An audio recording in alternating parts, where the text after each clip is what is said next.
or visit alanon.org/help.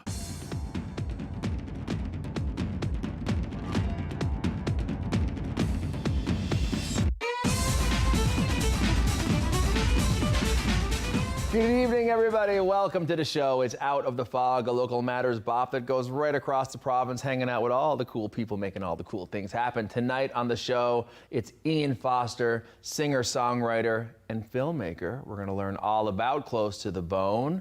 And then we have Aaron Mcginnis. He is the man versus cake. What a story. What a book. And you're going to find out all about that before we land the show with showing you what goes into recording an album and how you can do it yourself. This is Out of the Fog. We'll be right back after this break.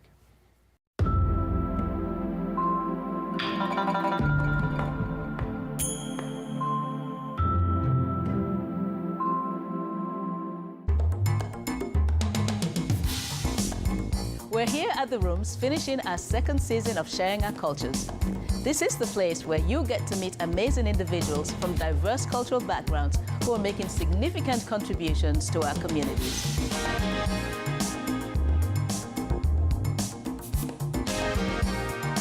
Join us for Sharing Our Cultures on Rogers TV, Channel 9.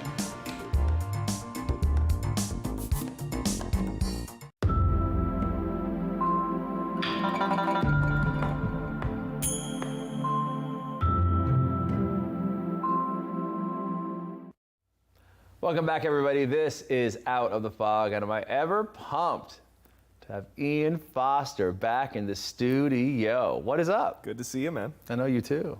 I would love to let everybody know, in case you don't already know, that Ian Foster is one, and I always say this, and you know this, he is a balladeer, a troubadour to the core, singer-songwriter, has traveled the world, solo and with the Lady Love, and now you're back hanging out on my couch, but it's for a bit of a different reason. You're also a filmmaker. And in the creative arts, I know we do a bunch of different things, wear a bunch of different hats, and we love that. Talk to me about your love of film. Yeah, so I mean, this began for me through music. I was scoring for other filmmakers, Cool. And it was such an amazing insight on that side of the job to get to see films and various stages of completion. You know, that was just fun as a lover of film, as well as being a job, you know. And so I did more and more of that, and then over the years, you know, to make a very long story short, like I just moved into making a first short and then a second short and then some music videos for people. And you're right, it has been like about 10 years or a little bit longer of doing that as well as the music side of things. And so this project, which is called Close to the Bone, is truly bringing those two worlds together for me in a way that, I mean, that's how I spent the pandemic and the year before the pandemic, really, was this particular project where it is a full musical album that will come out this fall, but it begins with the film, a narrative 22-minute film that features music from the album, but is its own story as well. And that'll be in the Nickel in well, I guess a couple of days when this airs. Yeah, That's incredible. yeah. You know, I talk about this too much. The creative courage to step outside of one artistic medium that you feel very confident and accomplished in, and foray into the wilderness of one that you have yet to sort of really dig into. What are the gifts that that's given you? Well, the gift of terror, probably. It's an excellent gift. It does. Yeah. Public humiliation is a strong motivator, absolutely. I'll say. Or fear there. But you know, there's so many similarities, and it's so easy for me to probably wax on boringly about it to most people, though I think you would get it as a musician. It's like every stage of making an album, there is an analog to the film world, you know what I mean? Like Totally. where, you know, the mix is the edit of the film and the color is the master, and, you know, back through all those pieces. And there is a rhythm to the editing process too, in the way film moves. So like, I very quickly found those similarities, and also of course found myself out of my depths in a number of ways. And I'm just lucky to have good people around me for these projects as well that, you know, help, because it's so collaborative. I thought music was collaborative, but film is, you know, makes music look like nothing. Yeah, the you're number right. of people involved. And It takes a village. yeah, And any, you know, pursuit of anything, it's never solitary. There's always people helping you in some way, shape, or form. But when it comes to the film, who comes to mind? yeah. Well, for this one, I mean, my main man was Justin Sims. He was the guy several years ago at this point that I was pitching these ideas to. That was kind of a different idea then, and it's evolved over time organically. Yeah. So certainly him as a producer on the film, and Mike Ciaffini, who came on when we were getting ready to shoot and the tension was on. Those two guys were the two producers. And of course I was gifted with so many good actors like Alison Moyer Kelly, Bridget Wareham, Des Walsh, These are killers in the game. They are, and it makes all the difference, And the whole crew was great. Let's throw to the trailer. Love it. Okay guys, we're gonna check this out close to the bone. I'll talk more about what that means in just a second, but for now, check it out.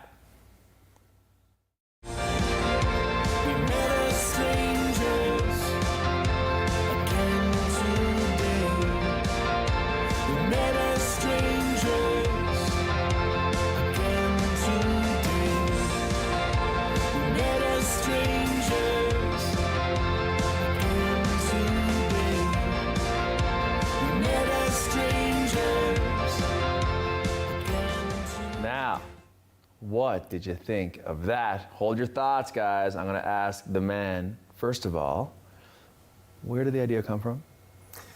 So, as I mentioned, this is like a hybrid project, so it sort of has a bunch of starts in a way, And I'll just say, first off, that the goal here, based on some other inspirations that, of vaguely similar projects, for me was, I want it so that you can watch this film and you'll be like, that was a 22-minute narrative, this intergenerational family story, the music is music from the album, and you can see that, and hopefully it will be satisfying. And then in the fall you could listen to the record, or you might not see the film, you might hear the record, and it'll be satisfying. It's an album that is definitely a, start, middle, and end, listen to it all the way through, and you can experience that. And you could do that separately, but if you do both, it's extra rewarding. So the goal here was making two pieces of art that can be watched and enjoyed separately, but brought together, they're something bigger than their parts. When someone watches one, listens to the other, or tunes into both, what are they walking away with? Yeah, so part of this came from my experience scoring stuff. One of the best, most basic pieces of advice I got was score the subtext. When you watch the scene, people are fighting. Well, what are they fighting about? Like, it would be so easy to make it angry music because the people are angry, but that doesn't lend anything special to it. Maybe it's the fighting over something sad. So the music is sad even though they're fighting. Right. Like, that's such dimension there. Yes. And so part of it for me that was really exciting from the filmmaking side was kind of going like, okay, I have these songs, they sort of tell, they're semi-biographical, I live like yourself in the A1C, For life. For life, I know the hashtag. So, and I was born downtown, and, spent so much of my life down there. And I guess maybe it's as I approached, the big 4-0, I was thinking more and more about that family history. So a lot of that is a thread through the record and through the film. That's probably one of the pieces that unites the two. And when it came to making the film, back to that subtext thing, I kind of tried to flip it, because, I'm a musician first. So I like the idea in this case that the film is a narrative, and in some ways that's the subtext of the music, as opposed to scoring the subtext for the film. Well, I'm very excited for you and everything to come, and I think the rest of the musical community needs to just keep up with you. I mean, that's where we are at this point. It's going to be really cool to be in the Nickel. I can't wait to be back in, like, a room with people after so long. And listen, there's more to come for you, and I appreciate you so much, and we all do. Check out Ian Foster, his music, his film, Close to the Bone. It's coming down the pipe. Google it, watch the trailer, get involved. Thanks for coming. Thanks a million, Donnie. Will you come back? Come back sometime? Oh, obviously. I can't wait. Anytime. Well, geez, don't threaten me. This is Out of the Fog. We'll be right back after this break. Thank you so much. That was wicked. It all started when I racked up some serious debt. Interest payments were going up, creditors were calling. Janes and Noseworthy came up with a plan. Knowing that the phone was going to stop ringing and that I was not in this alone was a huge relief. Bankruptcy or a consumer proposal or whatever help you get is not the end. It's just the beginning. A chance to start again with knowledge and support and people in your corner. Are you ready? Get out of debt. It's okay. Learn more about Leah's story at janesnoseworthy.ca. My husband is a wonderful man and a great father when he's not drinking. I'm so angry he chooses alcohol over us. If he really loved us, he'd stop drinking, right? My counselor suggested I try Al-Anon. I didn't understand why. I'm not the one with the problem, but I'm glad I went. Do you worry about someone's drinking? You are not alone. Al-Anon or Alateen can help. Call 866-200-0033 or visit alanon.org/hope. Welcome back, everybody. This is Out of the Fog. It's the second hang of the night, and I'm hungry. I'm into some cake, but, well, yes, it's exactly what you think. I'm here joining with the one and only Aaron. How are you doing? I'm great, Tony. Thank you for having me. I know it's a pleasure to have you on. Breakwater, amazing. They have been incredible. So Love. I can't wait to. We'll dive into this one, but I'm already ready to dive into a second one. Oh, so, wow, yeah. no way. Yeah. May I? You may. So I haven't seen it yet. I know, this is the fun of it. Physically put my hands on this book. I've worked years for this. It's crazy that you. This is so amazing. So you're getting to open it and see it for the first time with me. I haven't seen it yet. I know. So yeah, just to really be clear, Breakwater sent an advance copy. The author has not seen it. I'm presenting it. Okay, this is real time. Wow. I've seen digital copies, but I haven't seen this. So Look at you. all right. Look. Hey, It's look who it is. you. It's me on the front. I was reluctant about that, but here we are. Look. Man vs. Cake, love the branding, presents Happy Belly, the cake book by, of course, you. By, of course, me. Would you like to touch it? I would. Yeah, I think you would. I would. I love the photography. Who did that photo? I am blushing a little bit. So all of the photos in the book actually were done by Amy Nicole Photography. So she is Okay. a local photographer. Okay. We used to work together when I worked in mental health and addictions. I didn't know you did that. That's awesome. I did, yeah. So prior to Cake Life, I'm actually a nutritionist by trade, and now I make cake. Who knew? Is there anything that you can't do? Yeah, that's a few, but we won't get into that. We'll get back But- to that. It's next show. Yeah. So anyway, she photographed the entire book. Super excited. She's Wow. excited. I'm literally shaking because I haven't. It's so exciting. I just want to. This is the moment. I'm just going to go and. Yeah, you just and just move back hang out with the after this book break, for a bit. everybody. Tune in I'm next time. sorry, no, but the book comes from my love and my passion for food, and here in the east coast of the island, I guess I used to have, or I'm known as Happy Belly Cakery. But my life has kind of progressed a little bit further beyond having a storefront. I'm an instructor now with a college as a pastry instructor. I do a lot of traveling and mentoring for cake businesses. So I really just wanted to be able to get my secrets out there. So this book is a compilation of all of my basic recipes, because everything starts with a good solid base recipe and how you manipulate and change that over time. Or with different elements to make it into so much more. Let's take it right back. Sure. Where did your love of baking begin? So my love and passion for baking, like most, begins with mom or nan, and for me it was my mom. I grew up just in the kitchen with her all the time growing up baking, and never really for a purpose. It would be like mom wanted to bake 30 pies and take to work and sell tomorrow. Wow. So we'd stay up all night and bake 30 pies from scratch, and she'd take them into work. And over time, when I started university, it's not cheap, and I moved away from home, I needed a way to supplement income and pay the bills. So I was baking for people on the side while going through university. Wow, man. I got to a point where I was like, I'm just finishing my degree for the sake of finishing it because I'm this far in. In nutrition? Yeah, in nutrition. So, nutrition degree in Jammed it in there. baking it on side. And worked in that field for a while, but knew I wasn't happy. Unfortunately, my father passed about 7 years ago now. Sorry to hear. Thank you. And that was a turning point for me. I realized, you know what, I am not happy here, but it's not truly where I want to be. I want to be where my passion lies, which was baking. So Wow. I left my healthcare career. I pursued baking, ended up getting my red seal as a baker. So one of only a handful here on the island. Yeah. Got a position with the college, teaching there, getting to pass my knowledge on. Done crazy amounts of traveling, filmed several shows for Food Network. Their baking competitions. Wow. So yeah, it's been a wild 7 years. So my father passing, absolutely devastating. Please don't let it come across as not. But for me, it was a turning point that I really needed to change my life. He was a very young man. He was only 53 when he passed. Oh my God. So I was like, I can't have that be me. I need to be happy in whatever years I have left. Hopefully many, many more. But I couldn't do it stuck where I wasn't super happy. Wow. Where can we get the book as we exit? So the book can be found on all platforms across Canada and the U.S. actually. Oh, wow. So it's launching. This will already be aired after my first signing, but chapters Indigo right across Canada, Amazon, right from Breakwater's website. I'll link Breakwater through my websites. but really, Barnes & Noble in the States, you name it and they have it. Wow. They will have it. Man versus Cake, you are a brand, my man. Thank you. Big things. Yes. Thank you so much for coming on. Thank you very much. And come back when number 2 comes down the pipe. I will, absolutely. Can't wait. This is Out of the Fog. We'll be right back after this break.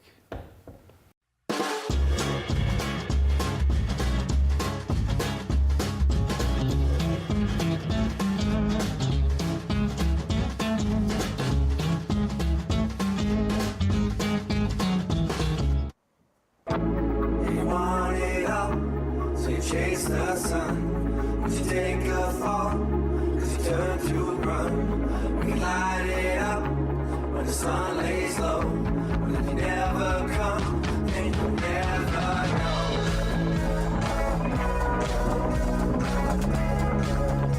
Everybody, how are you doing? Like I told you before this segment, we are here in the heart of downtown in Art of Sound Studios, and I'm next to the man himself, Rich Seypka. What do you have? Hey guys, how are you?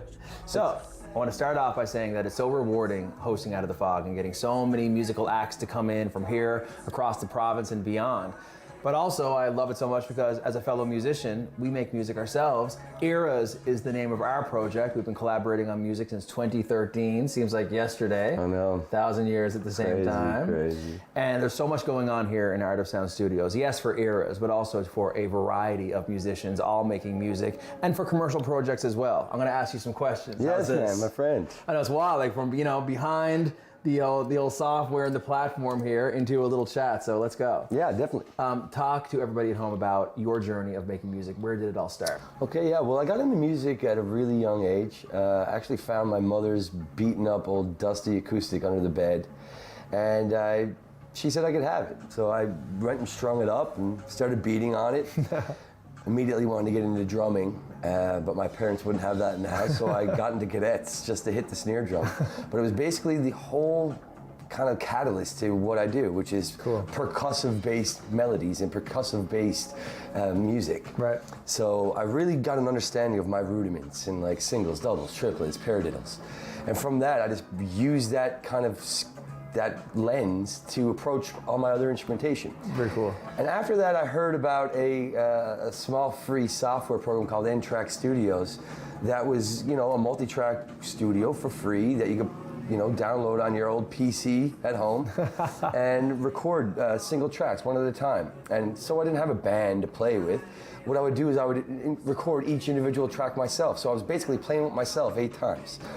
And I just really got into it. It became my shtick. It was like everybody else wanted to go downtown on the weekend. I wanted to go home and lock myself into my bedroom, and just create this world of music.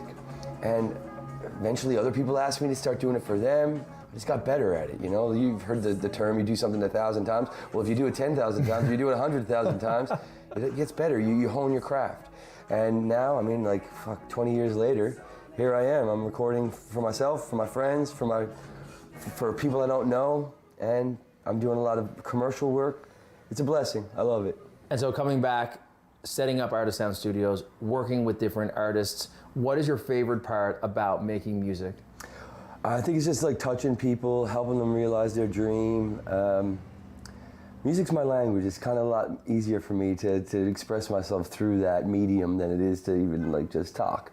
So it's kind of a gift of mine, and I like to share it with other people. That's cool. Yeah. What is some of the work that you are most proud of? Well, Eras is something that I've really seen grow. It's like our little child, but I've done a lot of personal stuff, but mostly I'm really proud of the fact that I've touched so many different artists with so many different genres. Yeah. Whether it be country or electronic or hip hop or just rock. I've pretty much done it all. Yeah. It's interesting to have friends of mine have gone to you with ideas, whether it's lyrics or whether it's just an idea, and to watch you sort of virtuoso and interpret their mood or life experience into a finished piece of work, that must make you feel pretty proud. Yeah, I call it steeping. So basically they come into my room, my area, I'm the hot water and they're the tea bag, and we're just gonna get all the essence of what it is that they want. I figure it out and we just go to town. Now I want to ask you about Tira, which is your original project. Yeah. Second album, you've been working on those tracks. Yes. What is upcoming in that venture? I'm hoping that by the end of the summer I'll have the full album ready to release. Awesome. right now there's so much things up in the air. Summer's really busy for Artist Sound Studios, but I'm really satisfied with the way 2022 is turning out, man, I must say. So let's jump into eras. Yeah, So, please. an album that we recorded, an RPM challenge. I had Ellinglean from Unpossible NL on a month back, and every year he does the RPM challenge. He comes on the show and talks about creative courage and creating a piece of work in 28 days, which is very cool. Great guy. The best. And so ultimately that was our impetus for starting to collaborate musically. Rich from definitely the more alt-rock Radiohead, sort of, you see the Pink Floyd artwork here on the wall, me more pop Motown, and together, we created something that we're really proud of. And then time went by, and in 2018 we started recording more tracks, put it out just a little while ago, so you can check out Eras online, a load of music that we hope you enjoy. Response to Signal. Boom. And now we are about to release an EP, which is a short play. LPs is the full track, and the 6 tracks we're about to put out under the title of Astral Projections is the name of this album. Some exciting collaborations with their media, of course, Music NL always, and a bunch of stuff we're not going to bore you with for now. But I want to zoom in and ask you some questions about how we go from creating just an idea to a fully fleshed out, multi-layered composition. Why don't you tell us everything? I know, it's crazy. It's like 32 tracks here for this individual song. But I mean, the way that you and I work is kind of stream of consciousness. We just like to hit the ground running. We start with a melody or some kind of idea, which is like the essence of what we're trying to do, and then we just build from there. So we just start one block at a time. But what we like to do is start with the fundamentals, like usually with the bass or the drums or like a key pattern, and then we branch out from there. So as you can tell, we got a 4 on the floor kick and a little bit of a guitar rhythm going on here. Now I'm gonna bring in a little bit of bass, and you'll see how the progression is gonna start to come behind the lick, right here. So this is pretty much our progression, what we're working with. So we're gonna branch out from here, or we're gonna kind of tone it down. But this is our noise floor. Now let's bring it out a bit. Now we got our beat going on. We got a real kit. We got a little bit of electronic beats going on. I really like the combo of a real kit and some electronic kit going at the same time. Now we got a nice, really guitar lick here, very dreamy. Yeah, put that out. Tease that out. Yeah. A little bit of tremolo going on. And then here's the chorus. You want it all, so you chase the sun. Or the verse, sorry. You take a fall, 'cause you turn to a run. A little bit of claps. You light it up, and the sun lays low. So now you can check us out at Eras Official is on our Instagram channel, and we're documenting the process of making this album just like we're showing you today. We're showing all the little behind the scenes things that go into creating an album. And where can folks listen to your body of work with Tira? Well, with Tara, I have my album up. My first record is up on Apple Music and Spotify. You can find it, just Tara, T-E-R-E, and T-E-R-R-A. And then, and also the second record will be up by the end of the summer. But if you want to see any other kind of projects that we've done in the past, just check out my website. It'll be up in about a month. It'll be Artist Sound Studios here in St. John's, Newfoundland. And I'm going to have a repertoire of all the works I've done, all the different genres. So if you need some help, you can come see me. Boom, baby. Yeah. So I want to thank you so much for letting us into the studio where we usually hang out, but inviting everyone into this, of course. Pleasure. And we're going to get back to making that music. We're going to throw to one of our songs. Thank you guys so much for tuning in. See ya. Any questions, get at this guy. And until then, we'll see you next time. So I think that was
want it that way. Make me feel like a fool with everyone that got played. Which master you wear? Or do you even know? Which side will you show? Every side of you show.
About this program, we'd love to hear it. Email or call us or send us your feedback through social